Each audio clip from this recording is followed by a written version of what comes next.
Franck Ibanez est dans le désarroi. Comme le reste du monde économique à Mayotte, ce gérant de chambre d'hôte en petite air subit la crise de l'eau.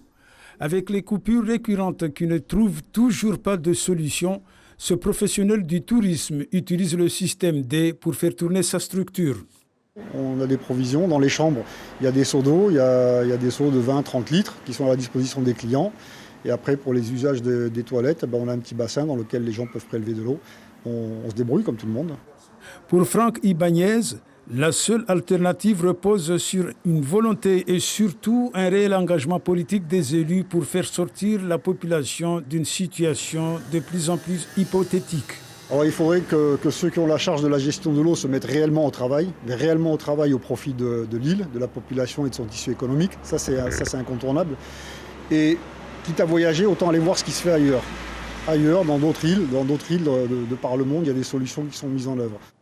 Autre contribuable du tissu économique mahorais, Julien Champia.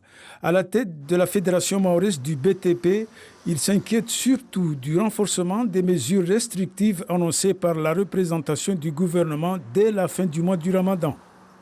J'insiste sur ce point-là, on a un besoin quotidien de 300 à 400 mètres cubes d'eau sur l'ensemble des chantiers à Mayotte, quotidien, je dis bien, pour une consommation, une production d'eau qui est de l'ordre de 40 000 mètres cubes. On ne peut pas être coupé à 100% parce que dans ce cas-là, c'est nos chantiers qui s'arrêtent, c'est nos ouvriers qui restent à la maison, nos compagnons qui ne peuvent plus travailler. Et nous, notre priorité, c'est le maintien de l'emploi et de l'activité économique. Dans cette situation des plus inquiétantes, le patron du BTP mahorais ne veut pas pour autant tomber dans le fatalisme. Pour lui, il y a toujours un remède à une problématique. La différence avec les autres années, c'est qu'on est en fin de saison des pluies et que devant nous, nous avons 6 mois. C'est un cas de figure, c'est pour la première fois que nous rencontrons.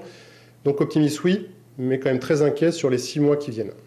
Comme dans toutes les branches structurelles de la vie mahoraise, le secteur hôtelier et celui du BTP vivent dans une appréhension insoutenable.